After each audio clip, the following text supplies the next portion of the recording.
ala hadiniyah wa kuliniyati soleha al-fatihah. A'udzu billahi minasyaitonir rajim. Bismillahirrahmanirrahim.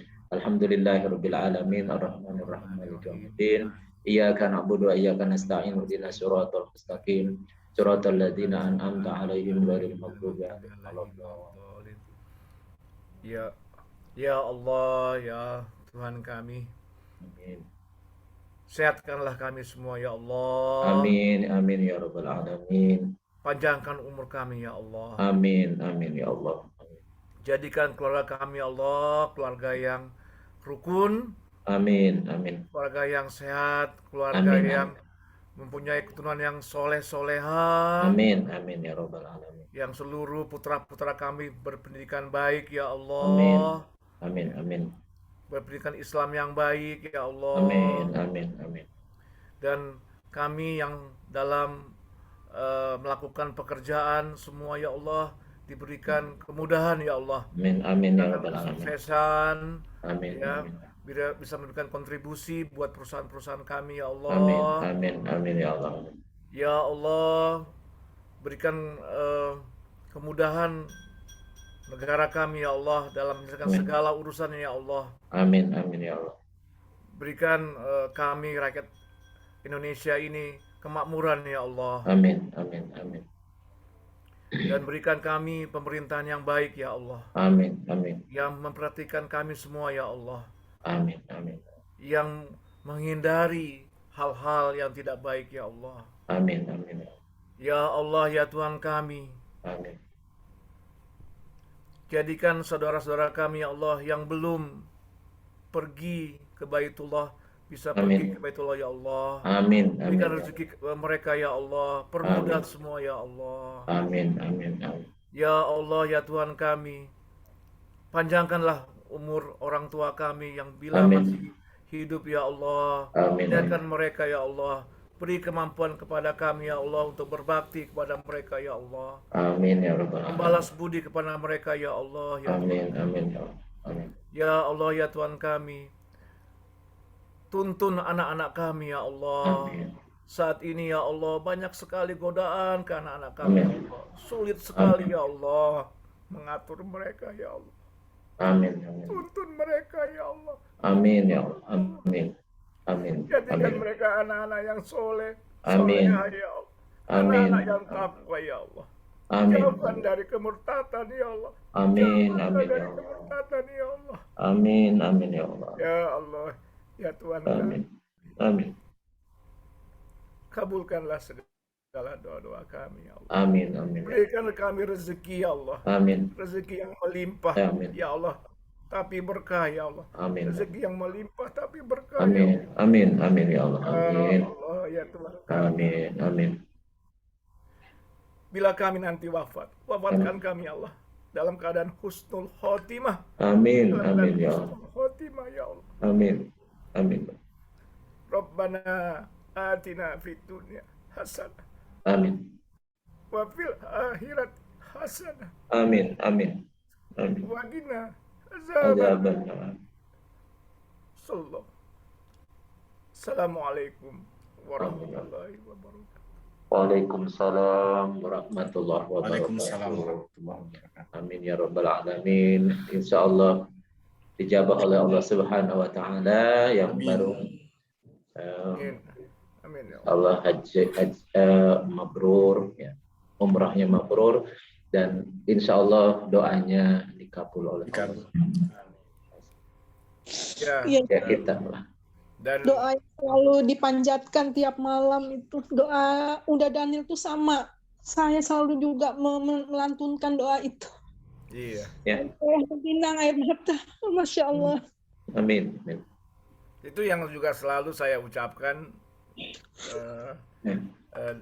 di pojok dari mulai sudutnya Iya. Rukun Yamani sampai ke lampu hijau ya, lampu Ya. hijau sudutnya Hajar Aswad ya. Ya.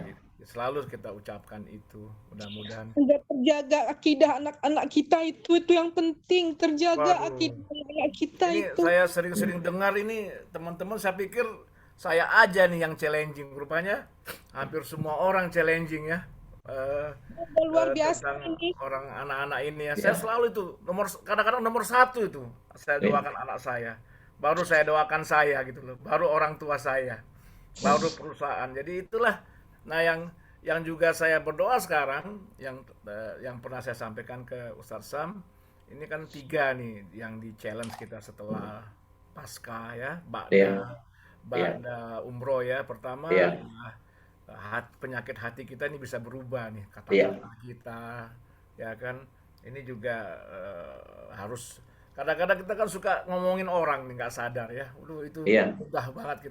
mudah banget kita bergibah gitu ya. Iya. Yang kedua ya ini apa, sedekah ya, sedekah Iya. apapun lah. Nah, yang ketiga yang ini juga challenge juga, sholat tepat waktu ya. Ditambah lagi sekarang tadinya kita kan menambah sholat sunnah nih ya. Iya. Coba kita ini applicable nggak setelah ini kan?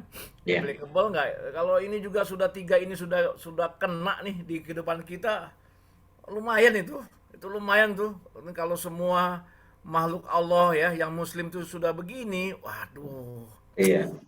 ini Berkah. umroh ini berkah banget loh ya, nggak usah Iya. ya, apalagi sudah haji ya, masya Allah. Apalagi kan saya dengar ini kan nggak tahu ya, saya juga termasuk orang kan yang suka mensiarkan ya umroh yang kali ini ya pasca COVID ya. Ini sekarang luar biasa nih Tat, luar biasa nih siarnya nih. Iya. Sekarang katanya mau penuh katanya nih. Penuh. Ada satu travel saya tanya, dalam 2-3 bulan ke depan sudah 6.000 yang mendaftar. Satu travel loh. Satu Iya. travel loh. Karena tadi ditahan berapa 2 tahun ya. Iya. Jadi begitu dibuka Iya. pasti Dibuka lagi ya. Iya. Dan angka-angkanya juga ada yang fantastis, angka ininya ya, biayanya. Biayanya. Tapi kok semua orang ada aja biaya ya. Masya Nah, Allah. Masya Allah. insya Allah Masya makanya dari Allah. teman-teman mudah-mudahan lah bisa Iya. secepatnya. Kira-kira itulah, banyak sekali poin-poin. Malah saya ada yang saya bawa saya waktu itu ketemu kemarin dengan orang Aljazair ya. Hmm. Dia ngomong ini satu dari kelebihan orang Arab ya, Arab Saudi ini mengatur ya orang ya, bisa pandai mereka ya. Ini juga saya mau bawa itu kan, saya kan di industri supply chain ya, supply chain, logistik. Ini bisa dicontoh nih, mereka tuh sangat tegas ya. Jadi Ya. first come first serve gitu loh. Jadi Iya. yang duluan datang itu ya sudah gitu loh. Nggak ada yang tahu-tahu nyelonong gitu Iya. kan, nggak ada gitu loh. Karena mereka tidak ada yang nerima fulus. Nggak ada yang terima Jadi fulus. mereka itu riswah itu, suap itu tidak diterima. Betul. Karena mereka nggak butuh itu. Jadi kita ini Betul. Pak Baliut ini karena tadi Basyut. jadi aturan-aturan tapi di belakang main. Jadi ya susah lah. Iya, Jadi kira-kira. beratnya itu udah ya. Alhamdulillah lah. Insya Allah tadi ya Jadi Pak banyak Nur, aspek kehidupan ya di pekerjaan Iya. pun yang kita bisa kita contoh, masya Allah itu banyak sekali tuh yang bisa didapat, melebihi dari biayanya. Saya jujur Iya. melebihi dari biayanya ya. pasti. Luar biasa. Mudah-mudahan lah applicable ya semuanya. Amin. Hati pun kita kena, wah itu luar biasa. Itu aja sih dari saya. Nanti ada sedikit pertanyaan dari untuk Ustadz. Oke. Kasih Ya. kajian, saya udah siapkan ada pertanyaan yang Oke. menarik lah untuk Mangga. kita kaji ya nanti ya. Siap Insya Allah. Maka Mas Arya kita buka. Ya, baik. 14. Terima kasih udah Daniel. Selamat datang kembali dan semoga mendapatkan umroh yang mabrur dan makbul ya Ustadz ya. Iya. Dan menjadi muslim yang lebih baik. Juga doakan kita semua gitu. Terima kasih doanya tadi. Dan memang kalau bicara tantangan tadi Mbak Ira juga tantangannya sungguh berat ya. Setiap seminggu Ustadz, seminggu dari ini pasti ada aja isu-isu yang ini ya. Isu-isu yang terakhir tuh kan pernikahan beda agama. Waduh. Udah dibuka terang-terangan gitu Ustadz ya. Iya. Standar syariahnya tuh dicoba dihancurkan gitu. Kalau meminjam istilah, ada waktu itu Ustadz Eri tuh yang ada Mbak Ira pernah share linknya gitu ya di ngaji subuh. Jadi orang udah coba menghancurkan standar syariah yang biasanya kita patuh gitu ya, dan itu cobaan buat anak-anak kita. Jadi tepat sekali tadi doanya gitu ya untuk jaga anak. Baik, supaya nggak berlama lagi. Bismillahirrahmanirrahim. Assalamualaikum warahmatullahi wabarakatuh. Waalaikumsalam warahmatullahi wabarakatuh. Alhamdulillahirabbil alamin. Wassalatu wassalamu ala asrofil anbiya'i wal mursalin wa ala alihi wassohbi ajma'in amma ba'd.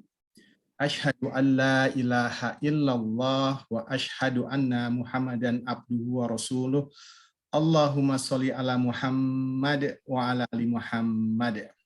Alhamdulillah, segala puji syukur sudah sepantasnya kita berikan Allah Subhanahu wa taala yang telah memberikan berbagai nikmat yang tidak terhitung kepada atas kita semua, dan juga malam ini Allah masih memperkenankan kita untuk sama-sama hadir di media Zoom ini untuk mengikuti kajian mingguan ya, kajian mingguan mengkaji bahasa Al-Qur'an.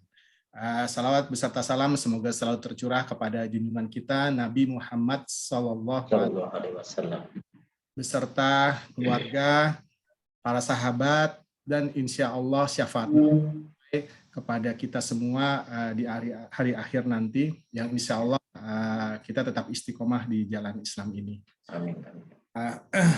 Baik, terima kasih Ustadz. Kita sudah sampai ke pertemuan dari total 26 Ustadz ya, dari yang pertama, dan ini yang ke-5 di 5 atau 6 untuk mengkaji bahasa Al-Qur'an. Yang kelima.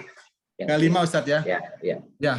Masya Allah, terima kasih Ustadz. Ustadz begitu istiqomah, jadi kita semua juga ketularan istiqomahnya Ustadz ya. Nggak kebayang sudah 6 bulan loh Ustadz. 6 bulan kita saya hitung hanya 2 kali gitu ya. Itu Ustadz sakit, kemudian lagi gitu ya. Alhamdulillah gitu ya, kita bisa istiqomah. Terima kasih Ustadz, semoga pahala berlimpah dari Allah Ustadz, diberi kesehatan dan umur panjang, dan juga kepada teman-teman yang selalu hadir istiqomah untuk mengikuti kajian ini, dan semoga juga semakin banyak teman-teman kita yang bisa bergabung di kajian mingguan ini. Baik, kami silakan Ustadz untuk membawakan materinya tentang ijtihad dan mujtahid ya Ustadz ya. Baik, silakan Ustadz. Baik, terima kasih Mas Arya. Assalamualaikum warahmatullahi wabarakatuh. Waalaikumsalam warahmatullahi wabarakatuh. Alhamdulillahilladzi anzala sakinatan fi qulubil mu'minin. Asyhadu an la ilaha illallah wa asyhadu anna Muhammadan abduhu wa rasuluh. Allahumma shalli ala sayyidina Muhammad wa ala alihi wa man tabi'ahum bi ihsan ila yaumil qiyamah, amma ba'du. Puji syukur kita panjatkan kepada Allah Subhanahu wa taala, salawat dan salam semoga Allah limpahkan kepada suri tauladan kita Nabi besar Muhammad sallallahu alaihi wasallam, pada keluarga, sahabat, dan pengikutnya hingga akhir zaman. Alhamdulillah kita diberikan kemampuan untuk istiqomah sampai hari ini, insya Allah. Walaupun tadi Mbak Evel mau lanjut bulan Ramadan, cuman ya bulan Ramadan agak susah karena malam saya harus taraweh. Setelah itu biasanya kita istiqomah tadarus di masjid, dan biasanya pulangnya ya sekitar jam 10 gitu, jadi susah. Nah, besok paginya ya kebetulan memang kan kerja ya. Saya juga nggak tahu dapat WFH atau tidak bulan Ramadan, mudah-mudahan saya ada WFH ya, walaupun sebenarnya Omikronnya udah nggak ada ya. Supaya tidak capek warawiri, tapi ya apapun ya kita bisa jalani. Dan sebenarnya saya juga di masjid di sana di kantor biasanya ngisi tuh Senin sore, terus mereka minta Ustaz langsung aja nggak apa-apa bulan Ramadan juga. Masalahnya saya bilang saya harus nginap di Sukabumi nanti. Nah, nginap di Sukabumi kan agak berat kalau harus sendirian kan gitu. Jadi nggak nyiapin makan sahur dan seterusnya. Tapi apapun ya kita berusaha, karena yang disukai oleh Allah itu bukan banyaknya ibadah, tetapi istiqomahnya walaupun sedikit. Jadi istiqomah itu memang berat. Paling berat mempertahankan konsisten dengan apa yang telah kita lakukan. Jadi perbuatan kebaikan yang telah kita lakukan. Itu paling berat. Makanya wajar istiqomah itu menjadi prioritas harus kita utamakan. Karena Rasulullah bersabda, habul a'mali indallahi adwamuha wa inkilan. Jadi yang paling disukai oleh Allah dari amalan seorang hamba adalah yang dawam, yang istiqomah meskipun sedikit. Karena memang tadi kita semangat itu kadang-kadang fluktuatif ya. Jadi Rasulullah bersabda, al-imanu yazidu wa yanqusu. Yazidu bit ta'at wa yanqusu bil ma'siyah. Jadi iman kita itu pengaruhnya itu naik turun. Nah, naik kalau kita sedang taat, sedang takwa, sedang ibadah, dan turun kalau kita berbuat maksiat gitu ya. Makanya upayakan kita jangan sampai maksiat ya. Dan maksiat itu ya memang ada kadang-kadang tidak diduga, tidak disengaja gitu ya. Ada juga yang memang disengaja, dan yang repot itu jangan sampai kita istiqomah dalam kemaksiatan. Nah, itu repot. Karena kalau istiqomah dan kemaksiatan ada peluang nanti su'ul khotimah di ujungnya kan gitu ya. Nah, kita rubah ya, istilah sekarang hijrah, berusaha memperbaiki diri, walaupun kapan baiknya ya ntar kalau sudah dijemput oleh malaikat Ijroil baru selesai itu husnul atau su'ul gitu. Jadi husnul khotimah atau su'ul khotimah, jadi tergantung nanti akhirnya. Makanya karena kita tidak tahu kapan datangnya ajal, ya kita berusaha istiqomah mempertahankan kebaikan kita, dan semakin semakin banyak kebaikan-kebaikan yang istiqomah, sehingga peluang meninggal husnul khotimah itu sangat besar. Jadi walaupun kita tidak tahu apa yang atau kapan dan di mana dalam kondisi apa kita dijemput oleh Ijroil, tapi kita berusaha untuk berbuat baik semampu kita, istiqomah. Dan salah satu istiqomah ini kita belajar mengkaji bahasa Al-Quran. Dan hari ini saya ingin melanjutkan kajian minggu lalu cerita tentang ayat-ayat hukum. Jadi inti dari ayat-ayat Al-Quran itu adalah hukumnya ya, hukumnya. Jadi hukumnya itu berhubungan dengan perbuatan atau afal manusia, yaitu hukum syara. Sedangkan yang kisah dan sebagainya itu untuk memperkuat, memberi pelajaran. Jadi kalau kisah-kisah, misalnya banyak sekali dalam Al-Quran kisah-kisah, itu agar orang-orang yang beriman mengambil pelajaran. Jadi ngambil ibrah. Jadi jadikan pelajaran dari umat-umat terdahulu, sehingga kita menjadi orang yang lebih baik. Jadi ngambil pelajaran. Makanya dikisahkan banyak kisah umat-umat terdahulu. Baik kisah nabinya atau kisah umatnya. Baik yang beriman ataupun yang durhaka. Sehingga kemudian itu menjadikan bahan pelajaran. Kemudian ada membahas tentang akhlak, ya. Itu untuk memperbaiki pola sikap jiwa kita. Jadi kita bagaimana berinteraksi dengan sesama manusia, bagaimana sikap kita, sikap jiwa kita. Nah, sedangkan apa tugas kita, mana yang jadi kewajiban, mana yang diharamkan dan seterusnya, itulah ayat-ayat muhkam. Itu ayat hukum dan perlunya turunnya Al-Qur'anul Karim. Nah, malam ini kita mempelajari tentang ijtihad. Apa itu ijtihad? Karena banyak sekali orang sekarang ini dikit-dikit dalilnya mana? Dalilnya mana gitu. Nah, itu langsung ke Al-Qur'an dan Sunnah gitu. Kata-kata itu sepertinya benar, tetapi bisa menyesatkan kalau disuruh ke orang yang tidak ngerti. Jadi dalilnya mana ya? Karena orang nggak ngerti dalil, ditanya dalil ya bingung dia. Kemudian kita kembali ke Al-Quran. Ya masalah kembali ke Al-Quran kan Al-Quran bahasa Arab. Ya, dan kembali ke Al-Quran berarti disuruh orang itu beristihad. Padahal istihad itu pekerjaan yang sangat berat, Dan tidak semua kejadian yang sekarang ada itu harus beristihad, karena ada yang hukumnya sudah jelas gitu. Cuman kita tinggal belajar saja. Jangan sampai ada celotehan, nggak ada perintah sholat 5 waktu gitu.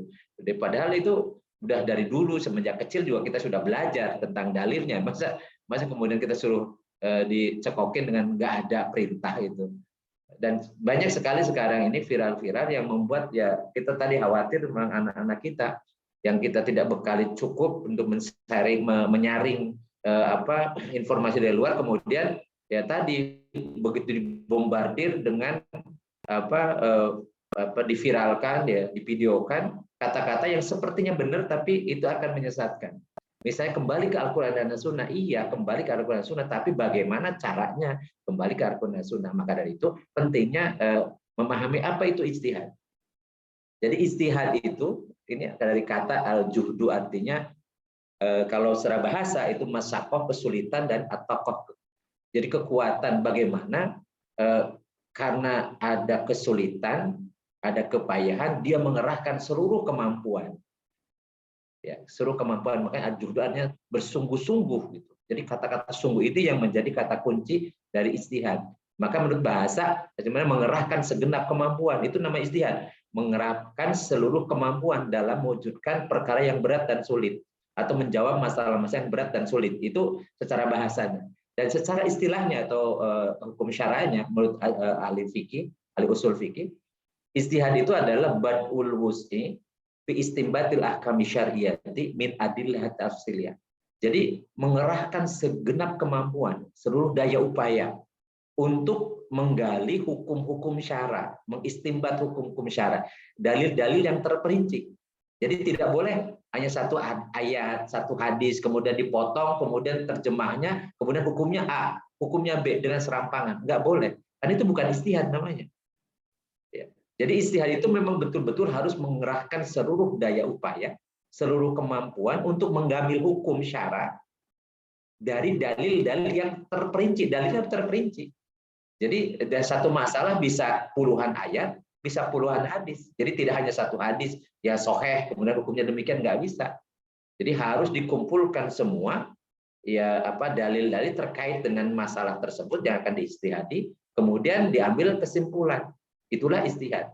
Maka disebut beristihad apabila pertama mengerahkan segenap kemampuan sehingga seorang mujtahid merasa tidak mampu lagi untuk berbuat lebih dari yang telah dia usahakan. Jadi dia sudah mentok lah. Jadi kemampuannya sudah dicurahkan semua dan jawabannya itu. Jadi semampu dia. Makanya seorang mujtahid senantiasa mengatakan ini hasil ijtihadku. Ijtihadku adalah benar, tetapi mengandung peluang untuk salah.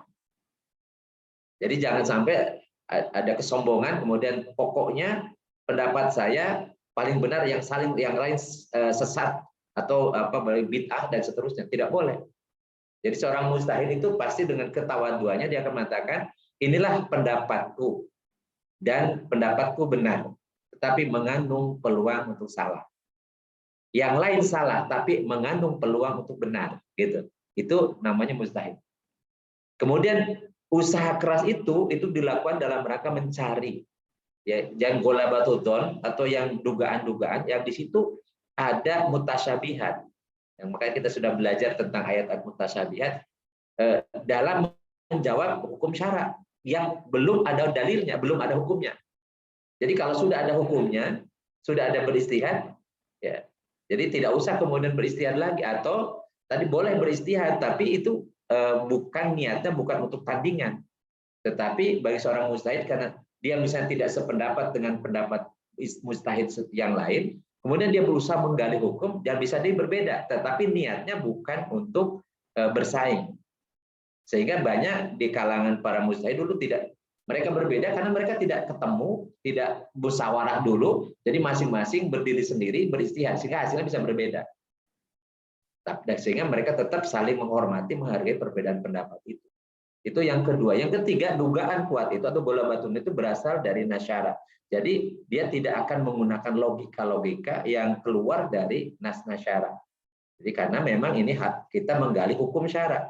Jadi harus dari nasyara. Karena hukum Allah harus menggali dari dalil-dalil yang diakui sebagai sumber hukum, yaitu datang dari Allah Subhanahu wa Ta'ala. Jadi itu namanya ijtihad. Jadi kalau ada orang menurut pendapat saya hadis ini sahih, menurut pendapat saya hukumnya demikian, itu bukan beristihad. Bukan beristihad dan itu tidak bernilai secara hukum syara. Jadi kita harus kembali belajar, mempelajari dan mau tidak mau kita jadi muqallid. Jadi ketika kita belum sanggup beristihad, maka dalam Islam dia harus bermuqallid, harus bertaklid. Ya, bertaklid, mau tidak mau. Jadi kalau orang yang suka katanya nggak usah ngikuti ulama, nggak usah bermazhab, itu hakikatnya dia juga mengikuti gurunya.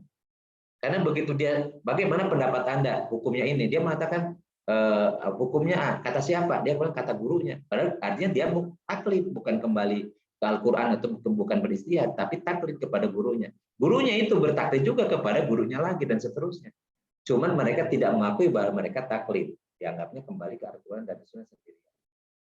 Nah, hukum ijtihad ini fardu kifayah. Jadi pernah Rasulullah SAW menasihati Ibnu Mas'ud, ya, disuruh akan beristihad. Jadi iqdi bil kitab, aqdi bil kitab wa sunnati idza wajadtahuma fa idza lam tazidil hukma fihima istahid ra'yaka.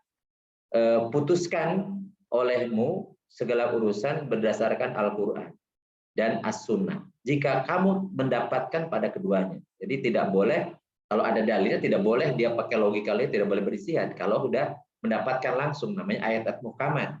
Sudah jelas hukumnya. Jadi ambil dari Al-Qur'an dan As-Sunnah.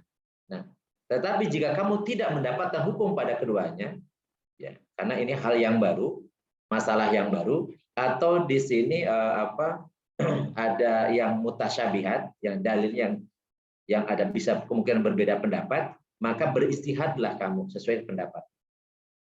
Jadi hukum istihad itu fardhu kifayah, artinya harus ada setiap masa para mujtahid yang mampu menggali hukum syara dari dalil yang terperinci. Jadi memang berat kondisi sekarang karena kita tidak tahu ini siapa mujtahidnya.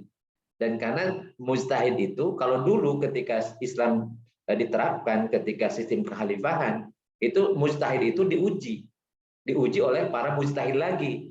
Jadi kemampuan pemahaman ayatnya, kemudian pemahaman hadisnya, bahkan jumlah hafalan hadisnya, dan seterusnya, sehingga dia layak diakui sebagai mujtahid. Nah kalau sekarang nggak ada. Jadi sekarang itu terserah masyarakat saja gitu. Jadi kadang-kadang orang yang tidak ngerti pun tentang Al-Quran, kemudian dia ceramah di muka umum, kemudian dia beristihad walaupun tidak memenuhi kemampuan dan tidak punya persyaratan, tidak memenuhi persyaratan untuk jadi mujtahid. Jadi langsung berkata, dan lebih parahnya kemudian menyalahkan, bahkan kemudian membid'ahkan, dan kemudian memasukkan orang-orang berbeda pendapat dengan dia sebagai ahlu bid'ah atau masuk neraka gitu, final. Jadi ini yang melebihi kemampuan, memberi kapasitas. Karena memang konsekuensi dari tidak adanya seleksi atau tadi uji kompetensi istilahnya sebagai mujtahid. Jadi ya makanya lebih aman kita mengikuti pendapat para ulama terdahulu, ulama salaf ya. Ulama salaf itu salaf artinya terdahulu. Dari salafiyah ke ulama terdahulu mengikuti ulama salaf soleh. Jadi orang-orang terdahulu yang soleh, yang sudah teruji. Dan itu banyak. Dan sedikit sebenarnya masalah-masalah yang terkini, yang kekinian, yang belum ada hukumnya, yang belum diistihadi. Tetapi sebagian besar hal-hal yang kaitan dengan perbuatan kita sudah ada istihadnya, tinggal kita belajar. Dan ketika kita sebagai mukallid, maka kita harus membuka ruang pemahaman kita bisa menerima pendapat dari manapun selama itu hasil ijtihad yang benar. Dan ketika di situ ada berbeda pendapat, maka kita ngambil yang paling kuat menurut penilaian kita. Ya memang relatif ya, subjektif, tapi minimal kalau kita belajar dengan ikhlas, kita akan menemukan mana yang lebih kuat, mana yang lebih lemah. Ya. Dan itu pendapat ulama yang muktabar ya. Atau kalau kita kenal ya ada 4 mazhab di kita misalnya. Jadi tidak usah terlalu kaku, bahkan kemudian sok pinter, sok kemudian berdebat macam-macam gitu ya, seperti orang-orang sekarang senang berdebat, senang pro kontra ya.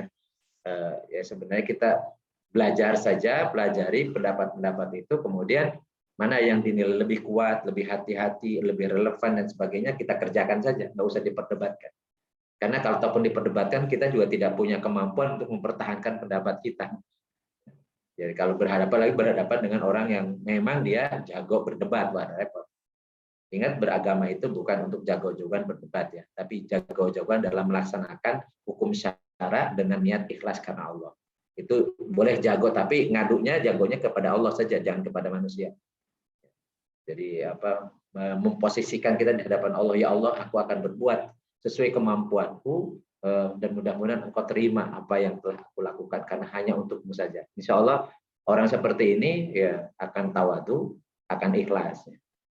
Nah, syarat seorang mujtahid yang sesuai dengan tadi, apa itu ijtihad, ya, apa itu beristihad seperti apa, maka mau tidak mau seorang mujtahid punya syarat.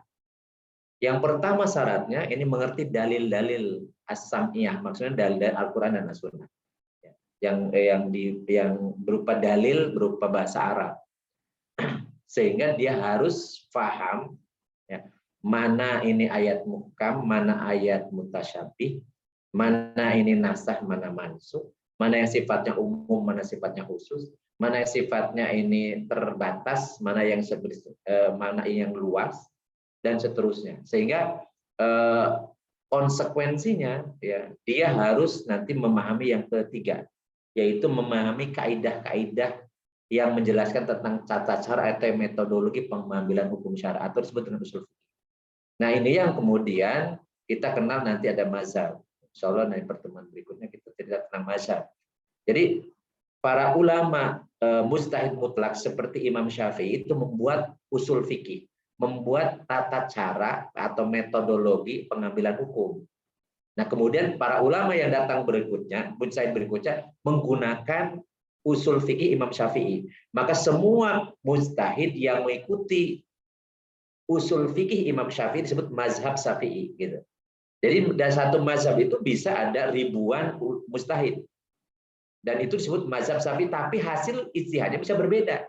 Karena yang sama adalah metodologinya, yang sama usul fikihnya, tapi hasilnya tidak dijamin sama. Sehingga kalau misalnya ada orang mengatakan mengikuti mazhab siapa? Mazhab Syafi'i, tapi mazhab itu belum tentu satu pendapat. Contoh misalnya di dalam Al-Quran disebutkan ya ketika kaitannya membatalkan wudhu ya, apabila dia sudah keluar dari goit itu tempat buang air besar, air kecil dulu zaman Rasulullah hidup. Jadi dari lembah yang bawah sehingga tidak kelihatan dari pandangan manusia. Nah, kalau kalian keluar dari goit, aula mastumun nisa, falam tajidu ma'an fatayamamu. Atau kalian lamastumun nisa. Kemudian tidak mendapatkan air, maka tayamumlah. Artinya batal wudunya. Nah, kata lamastum itu pengertiannya ada dua. Masastum bil yad, menyentuh dengan tangan, atau jamaktum, bersetubuh. Nah, karena kata-kata ini berbeda pendapat, maka bisa jadi ya hasilnya berbeda. Ya. Nah, kebetulan mazhab Syafi'i, Imam Syafi'i mengatakan masastum, jadi lamastum dimaksudkan masastum bil yad, menyentuh dengan tangan. Masastum bil yad. Nah, kemudian para ulama yang ikuti mazhab Syafi'i itu lamastum berbeda-beda. Ada lamastum artinya menyentuh, ada lamastum artinya menyentuh dan disentuh, ada yang tersentuh, ada yang lamastum kalau dengan syahwat, ada lamastum bisa tidak dengan syahwat, dan seterusnya. Jadi satu mazhab pun bisa berbeda pendapat. Ya, sehingga bagi ya kita orang awam itu ngambil mana, sama-sama mazhab saya bisa berbeda pendapat. Yang mana yang kita menganggap kita lebih kuat dengan ilmu yang kita miliki, dengan alat ilmu yang kita miliki, mengatakan, oh kalau saya misalnya lamastum itu fiilnya fiil mati yang maklum. Artinya aktif transitif, aktif artinya lamastum. Kalau disentuh, tersentuh berarti kan tidak batal. Tapi kalau masastum berarti lamastum menyentuh dengan tangan sengaja.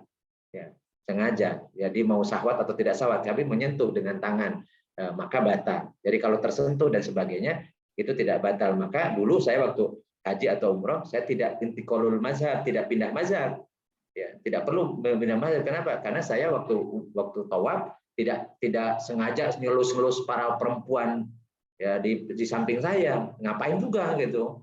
Ya, tapi kalau kesentuh sama mereka, dan kesentuh pun biasanya kain macam-macam kan, karena mereka pakai kain kan nggak telanjang gitu kan, nggak ini. Atau misalnya kesentuh ke kulitnya pun kan bukan menyentuh, karena tangan kita biasanya ya kalau tawaf macam-macam kita bisa sambil sedekap atau sambil lurus atau ya jalan biasa. Jadi tidak lamastum, tidak menyentuh dengan sengaja, sehingga tidak perlu intiqalul mazhab dan seterusnya. Jadi kita lebih bisa lebih terbuka, sehingga kalau perbedaan pendapat ya is okay, nggak ada masalah. Jadi tidak istilah sekarang tidak fanatik buta terhadap satu mazhab atau satu pendapat. Nah, dan kemudian yang kedua ini harus mengerti dalalah atau maksud dan makna dari kata. Makanya seorang mujtahid itu harus ngerti bahasa, bukan hanya bahasa Arabnya, tetapi kaidah-kaidah bahasa Arab. Bisa paham nahunya, paham sorobnya, paham balaghahnya dan seterusnya. Jadi asbabun nuzul ayat dan seterusnya dia harus paham. Karena itu dalil gitu. Jadi termasuk hadis, karena bukan hanya yang dalil itu bukan hanya Al-Qur'an, tapi juga harus paham hadis. Hadisnya itu derajatnya apa? Sahih. Jadi hadis itu dibagi, ada yang qati, ada yang ahad. Hadis ahad itu dibagi lagi, ada sahih, ada hasan, ada dhaif. Jadi harus paham. Kemudian ada yang misalnya hadis yang maudhu, yang palsu. Sehingga kalau mustahid tidak paham mana hadis yang mutawatir, mana yang ahad, mana sahih, mana hasan, mana dhaif, kemudian mana yang maudhu, ya susah nanti dia. Bisa jadi dia berargumentasi dengan hadis palsu gitu kan. Ya kalau tidak paham itu, sehingga menjadi seorang mujtahid tidak gampang. Memahami dalalah, maksud dan makna dalil juga termasuk harus paham dalilnya. Jadi tadi tentang tentang kaidah-kaidahnya, kemudian tentang makna dari dalil-dalil itu yang dia gali, dan kemudian yang tidak kalah penting, yang keempat ini, seorang mujtahid itu harus mengerti hakikat fakta yang hendak dihukumi. Jadi yang disebut dengan manatul hukum, objek hukum. Jadi seorang mujtahid itu harus paham terhadap objek yang dihukumi. Jadi tidak katanya. Dan untuk memahami fakta, dia boleh nanya, bahkan ke non muslim boleh kalau ahlinya, kalau pakarnya nanya. Misalnya jangan sampai ada pertanyaan, ada yang menjawab gini, ketika ada yang bertanya bagaimana Ustadz hukumnya bayi tabung, dia mengatakan dengan sembarangan, dia ngerti bayi tabung itu kayak apa. Ya haram, nggak boleh, masa bayi dipakai tabung gitu, masa bikin bayi pakai tabung, kan nggak mungkin. Ya itu juga menyalahi sunatullah dan seterusnya. Dia nggak ngerti bayi tabung itu apa gitu. Jadi sembarangan dia kemudian mengatakan itu haram, nggak bisa dan seterusnya. Padahal yang dimaksud bayi tabung itu sama prosesnya doang. Ketika ada kendala secara fisik, ya terhalangi pembuahan sel sperma ke sel telur, kemudian diambil sel sperma, diambil sel telur, kemudian dicampurkan, dibikin zigot, memang di luar, di cawan Petri gitu ya, di luar itu. Kemudian setelah itu kemudian dimasukkan ke rahim yang punya sel telur. Jadi kalau sel sperma dari suaminya, sel telur dari istrinya, kemudian hasil pembuahan ini ditanamkan di rahim istrinya yang punya sel telur, ya nggak ada masalah, dan hukumnya boleh. Tetapi kalau sel spermanya dari bank sel, nggak tahu punya siapa, ya kemudian dari sel telurnya nggak tahu dari siapa, ditanamkan di istri seseorang misalnya, ya gimana nanti nasabnya ke siapa? Itu yang nggak boleh gitu, nggak boleh. Ya, atau misalnya pesan ya titip ini ke yang bukan istrinya, titip rahim kepada bukan istrinya. Jadi nama surogasinya, ibu surogasinya orang lain, misalnya nggak boleh, nanti lahir dari rahim siapa, dan sel telurnya dari siapa, kemudian sel sperma dari siapa, dan seterusnya. Dan itu kan kaitannya dengan fakta. Jadi sehingga seorang mujtahid itu tidak boleh buta fakta. Atau misalnya ada orang yang sekarang ini bumi itu flat gitu. Bumi flat. Kenapa? Karena tafsirnya dulu flat gitu. Ya dulu kan belum diketahui ya, ilmunya tentang tata surya dan seterusnya. Ya kalau kemudian dia bersikukuh dengan itu, padahal faktanya berbeda. Apalagi kemudian dia melontarkan, oh kita ini karena dibohongi oleh NASA. Dan dibohongi gimana, kan faktanya gitu. Setelah kita keluar angkasa kan kelihatan bumi itu bulat kan gitu. Dan kalau flat ya nggak ada siang dan malam. Bagaimana tuh aturan penghitungannya gitu kan? Ternyata setelah kita pelajari faktanya seperti itu. Ini penemuan ilmu pengetahuan. Dulu 14 abad silam belum diketahui seperti itu. Nah, oleh karena itu seorang mujtahid harus paham fakta, manat hukumnya. Jadi tidak boleh sembarangan.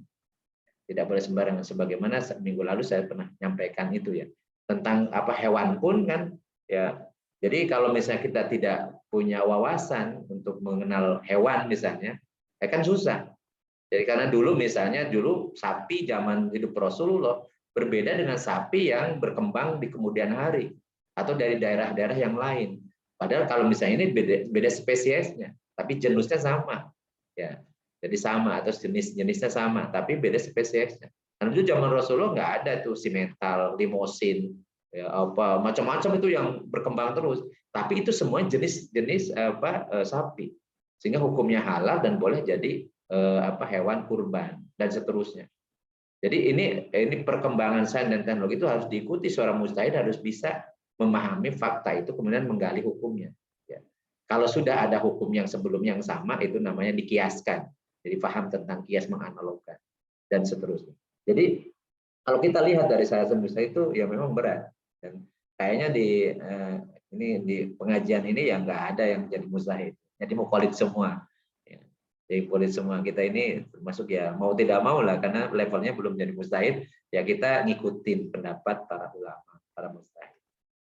Nah, ruang istihad. Jadi ruang gerak istihad itu pertama harus pada yang mutasabihat, yang multi interpretasi, yang itu beda pemahaman.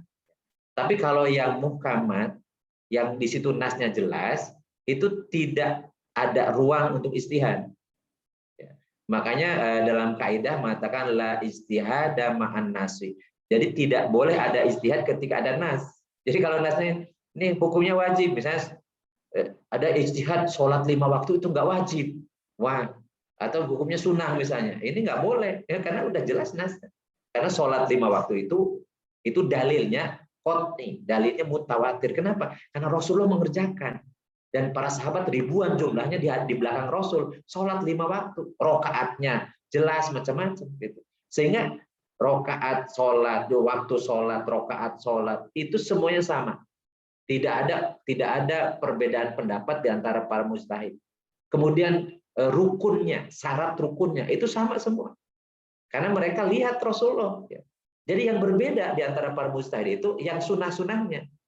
Misalnya apakah baca usoli atau tidak sebelum takbiratul ihram. Kemudian ketika takbiratul ihram apakah mengangkat tangannya sampai ke telinga atau di depan dada saja?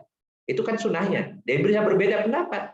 Ya, karena itu para sahabat dulu melihat ada yang kan dari belakang, dari samping melihatnya ke Rasulullah. Kemudian naruhnya di mana? Apa yang di dada? Atau yang di antara pusar dan ulu hati misalnya, atau yang pas di pusar, atau bahkan tidak ditaruh tangannya. Dan itu bisa berbeda, dan itu hal-hal yang sunahnya. Mendoa iftitahnya bisa beda redaksi. Ya. Kemudian ketika ruku, tangannya di mana? Tangannya di lutut atau sampai ke betis dan seterusnya, itu bisa berbeda. Kemudian itidalnya, ngangkat tangannya, apa ngangkat atau tidak. Membaca doanya setelah sami Allahu liman hamidah dan seterusnya, itu hal-hal yang sunnah yang berbeda pendapat. Makanya kalau kita sibuk membahas tentang yang sunnah-sunnahnya, yang itu memang berbeda pendapat, itu namanya tidak ada kerjaan. Padahal kita kerjain aja, karena syarat rukunnya, waktunya macam pasti sama gitu. Beda macam nggak ada masalah, pasti sama. Yang syarat rukunnya, yang sah atau tidak sahnya pasti sama. Yang berbedanya tadi yang sunnah-sunnah. Nah, oleh karena itu, kalau itu ada nas dan itu hukumnya jelas, itu tidak ada ruang untuk istihad. Jadi istihad itu pada dua kondisi. Yang pertama hukum syariat, yang nas atau dalilnya tidak qat'i, maknanya pengertiannya tidak pasti. Istihad di sini dilakukan dalam rangka untuk memahami makna nas, serta mengungkap maksud kata atau pengertian dikehendaki oleh Allah. Jadi itu yang ruang di situ. Makanya bisa karena mutasyabihat, karena zon di situ, karena tidak pasti, tidak qat'i, maka ada kemungkinan pasti berbeda pendapat. Jadi perbedaan pendapat dalam istihad itu pasti, karena memang dari hal yang tidak pasti dalilnya, ya pengertiannya, atau di situ pengandung pengertian lebih dari satu. Jadi nggak boleh kemudian pokoknya yang satu pendapat ini, yang lain salah, yang lain sesat dan seterusnya, itu nggak boleh. Kemudian yang kedua, hukum syara yang semula tidak ada nasnya, kemudian sekarang muncul fakta baru. Nah ini, maka ruang istihad di sini sangat luas, dan itu memang mengharuskan kemampuan, ya kemampuan baik, kemampuan memahami fakta dan kemampuan memahami dalil. Jadi dan oleh karena itu yang kaitannya nomor kedua ini, karena perkembangan sains dan teknologi luar biasa, ya bahkan muamalat di antara manusia itu beraneka ragam, mana yang boleh, mana yang tidak, maka fikih kontemporer itu menjadi jawaban. Jadi harus ada mujtahid yang bisa menjelaskan hukumnya bagaimana. Bagaimana. Jadi ini makanya fardu kifayah, karena banyaknya perkembangan hal-hal yang baru yang dulu zaman Rasulullah belum ada. Nah, ini ruang istihad. Jadi tidak semua yang perlu istihad. Jadi kalau sudah ada nasnya, sudah hukum, tinggal kita kerjakan. Atau kita pelajari dari yang hukum-hukum yang sudah ditulis, ya dibukukan oleh para ulama terdahulu. Kalau memang juga sulit mempelajari sendiri, ya nanya, fas'alu ala dzikri in kuntum la ta'lamun. Maka bertanyalah kalian kepada ahlinya, ahli Al-Qur'an atau ahli zikri, ahli ingat kepada Allah yang selalu paham terhadap hukum-hukum Allah, atau yang kepada ahlul Qur'an ya. Apabila kalian tidak tahu, itu perintah Allah Subhanahu wa taala. Nah, ikhwan rahimakumullah ya, supaya tidak putus gitu ya, kita mengkaji Al-Qur'annya. Jadi kemarin minggu lalu kita sampai surat Al-Alaq sampai ayat 1 sampai 5. Jadi ayat pertama yang turun di Gua Hira ya. Nah, kita lanjutannya di surat Al-Alaq dari ayat ke-6 sampai ke-19. A'udzubillahi minasyaitonirrajim. Bismillahirrahmanirrahim. Kalla innal insana layatqa. Kalla biasanya ini sebagai menafikan, ya, menafikan apa yang ungkapan sebelumnya. Kalla, bukan begitu, atau tidaklah demikian. Innal insana, ini inna huruf taukid dan itu menasabkan isim inna. Jadi al insana, tidak boleh al insanu, tidak boleh al insani. Innal insana, isim inna. Layat togo, la-nya jangan pernah dipanjangkan, kan itu lamnya lam taukid. Kalau layat go artinya tidak. Padahal ini layat go sungguh-sungguh. Yat go, yaitu fiilnya fiil mudhore. Innal insana layat go. Ar-ra'ahu istaghna. An hurufnya ini huruf nasab, tetapi ro'anya fiil madi. Jadi fiil madi itu mabni. Nggak berubah ya, ro'a ya, hu-nya kembali kepada al-insana. Istaghna ini fiil madi, merasa cukup, merasa kaya, istaghna. Inna, sesungguhnya ini huruf taukid mabni, ila rabbika, ila huruf jer, sehingga di depannya huruf isim majrur, robbi, ila robbi, robbika, robbinya isim majrur. Kanya mabni ya, rujaa. Inna ila rabbika arrujaa. Rujaknya ini khobar inna, sebenarnya itu rafa, ruja'u misalnya, tapi ada alif bengkok. Alif bengkok itu alif huruf ilat ya. Jadi tidak menerima tanda apapun ya, dimatikan. Ra'aita-nya apakah huruf istifham, ra'aita fi'il madi, engkau telah melihat. Alladzi isim mausul mabni, yanha fi'il mudhore ya, tapi dia huruf ilat itu akhirannya. Jadi yanha. Abdan, nah ini lanjutan yanha abdan. Jadi dua ayat tapi sebenarnya ini satu kesatuan. Makanya diupayakan ini tidak berhenti. Ara'aital ladzi yanha abdan idza shalah, karena abdan itu maf'ul bih dari yanha. Jadi maf'ul ya alladzi ya yanha, huwanya kembali alladzi, fa'ilnya, subjeknya ya, alladzi, abdan itu objeknya. Idza shalla, idza ini huruf kalimat baru, idza huruf taroji, huruf huruf syarat, idza apabila, shalla fi'il madi. Shalla dia telah sholat. Ra'aita a-nya huruf istifham lagi, ra'aita fi'il madi lagi. Ya, fa'ilnya anta. Anta maksudnya Rasulullah. Jadi ini asbabun nuzulnya kan ke Rasul. Jadi muhotobnya yang diserunya adalah Rasul. Apakah engkau, wahai Rasul, telah melihat? Ingkana, innya jika. Jadi syarat ya. Karena tapi dia fi'il madi karena mabni.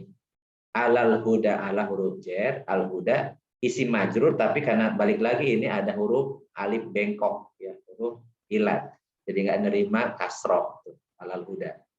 Au huruf atau amaro fi'il madi ya, fa'ilnya huwa kembali ke tadi ke abdan ya, abdan.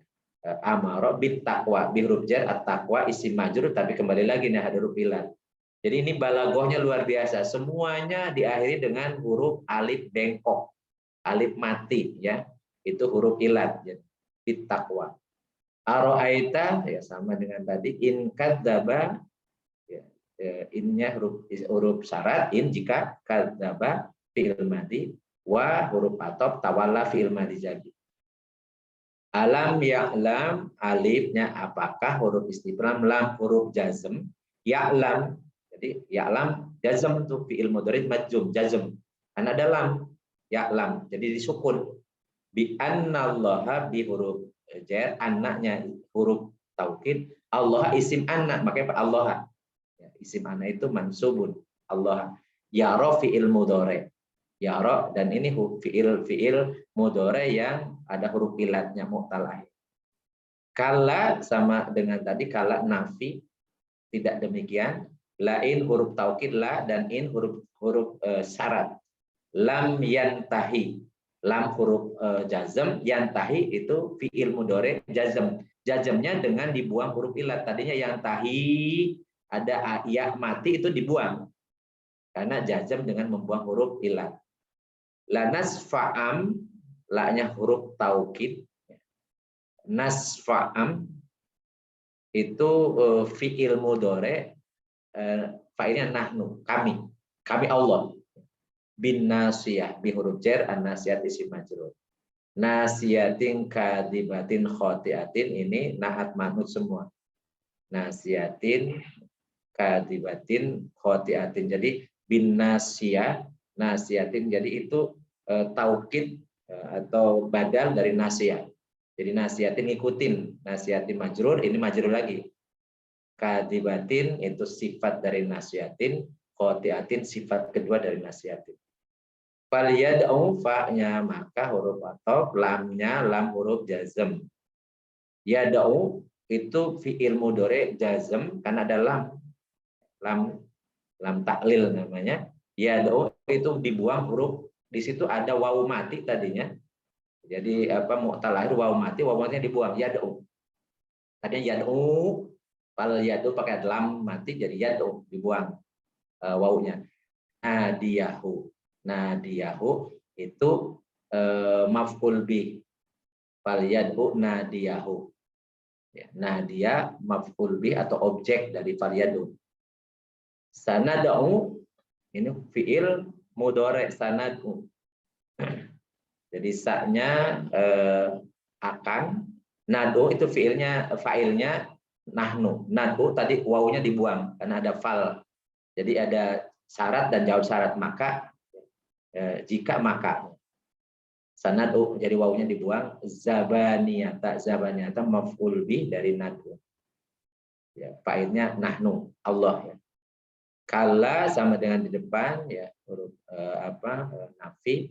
La tuti itu la-nya huruf huruf la nafi, la nahi, larangan, janganlah. Tuti itu fi'il mudhari jazm karena ada lam, la, artinya janganlah. Tuti engkau taati ya. Ya, dianya sebagai maf'ul. Wasjud wa huruf atop, usjud itu fi'il amr, usjud. Waqtarib dan iktarib itu juga wa huruf atop, iktarib fi'il amr. Sehingga ini sebenarnya ayat sajadah, makanya ada tanda sajadah. Cuman kalau dibaca lagi sholat, sementara di makmumnya tidak paham bahwa itu ayat sajadah, itu bisa baca tasbih tuh imam makmumnya, dikira salah. Padahal bisa jadi imamnya karena paham dia sujud tilawah, tapi bisa makmumnya karena nggak ngerti bisa salah, bisa jadi. Maka dari itu ya itu lebih baik untuk menjaga agar kehusyuan jamaah, walaupun ini sunnah sujud tilawah kalau membaca ayat ini, tetapi sebaiknya kalau berjamaah tidak sujud tilawah. Kalau jamaah di belakangnya tidak mengerti bahwa itu sujud tilawah gitu. Beda kalau mengerti sujud tilawah sih oke semua ya, atau diumumkan sebelumnya. Saya baca surat Al-Alaq jadi ayat terakhir aja tilawah, nanti saya sujud tilawah misalnya, boleh. Tapi kalau bisa ada sakwa nanti di belakang, jadi bermasalah. Jangan sampai ada kasus seperti orang jamaah haji dari Indonesia, kemudian sholat subuh di Masjidil Haram, imamnya membaca surat Hamim Sajadah. Pas ketika ayat sajadah, beliau sujud tilawah. Nah, kemudian ini kan ada yang lain pada sujud, ini nggak sujud.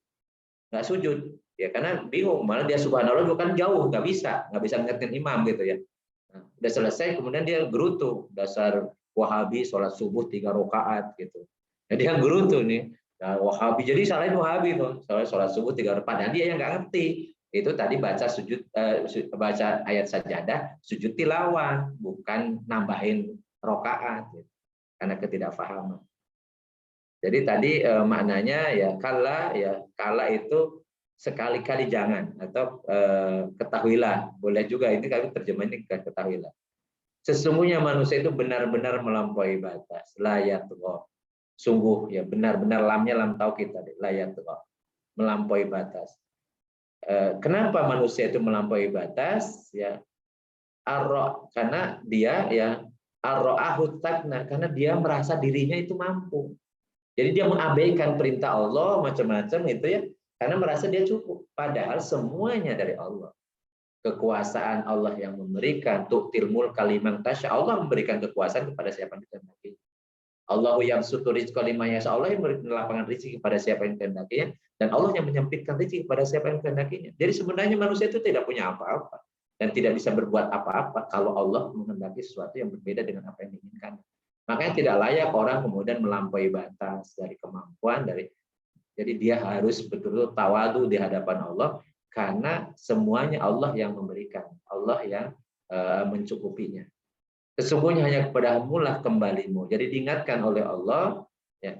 Jadi inna ila rabbika ruj'a. Diingatkan bahwa sesungguhnya hanya kepada Tuhanmu lah kalian kembali. Jadi inna lillahi wa inna ilaihi raji'un. Ya, ruj'a. Jadi hanya kembali kepada Allah lah. Jadi inna, kita ini lillahi, milik Allah. Wa inna, dan sesungguhnya kita ini ilahi, kepada Allah, rajiun, akan kembali. Jadi siapapun kita, bangsa manapun kita, mau kufur atau mau jadi taat, sama saja semuanya akan kembali kepada Allah. Tinggal bagaimana kita bertanggung jawab atas tugas yang Allah bebankan selama kita hidup di dunia. Allah menciptakan jin dan manusia hanya untuk mengabdi kepadanya. Wa ma khalaqtul jinna wal insa illa liya'budun. Tidaklah aku ciptakan jin dan manusia kecuali agar dua makhluk ini beribadah kepada. Jadi itulah tugas kita, beribadah. Ibadah itu apa? Melaksanakan perintah Allah dan dilarang, membuat Allah suka.